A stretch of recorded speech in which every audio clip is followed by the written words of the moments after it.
Economics எடுத்துக்கிட்டோம் அப்படின்னா Sriram IS notes நான் யூஸ் பண்ணேன். இப்போ இதை நான் இன்னொரு பையனுக்கு சஜஸ்ட் பண்றேன் அப்படின்னா நிறைய ஃபேக்டர்ஸ் வச்சு எனக்கு ஏன் இது ஒர்க் அவுட் ஆச்சு அப்படிங்கிற விஷயத்துல உங்களுக்கு என்ன இருக்கலாம் அப்படின்னா அது டிஃப்ரெண்டான பெர்ஸ்பெக்டிவ் இருக்கலாம், டிஃப்ரெண்டான உங்களோட பேஸ் டிஃப்ரெண்டா இருக்கலாம். அவங்க என்னோட பெட்டரா இருக்கலாம், என்னோட கம்மியா இருக்கலாம், நான் இந்த சுச்சுவேஷன் வேற இருக்கலாம், கண்டெக்ஸ்ட் வேற இருக்கலாம், இங்கிலீஷ் நாலேஜ் டிஃபர் ஆகலாம். ஸோ ஸ்ரீராம் ஐஎஸ் நான் ஃபாலோ பண்ண இட் வாஸ் வெரி யூஸ்ஃபுல்.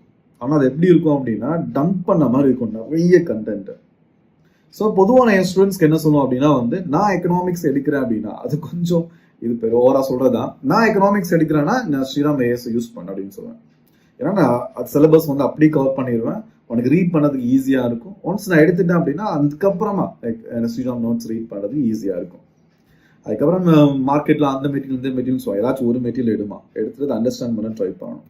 எக்கனாமிக்ஸ்க்கு பாத்தீங்கன்னா ரொம்ப காம்ப்ரஹென்சிவா ஒரு கோர்ஸ் ரெடி பண்ணிட்டு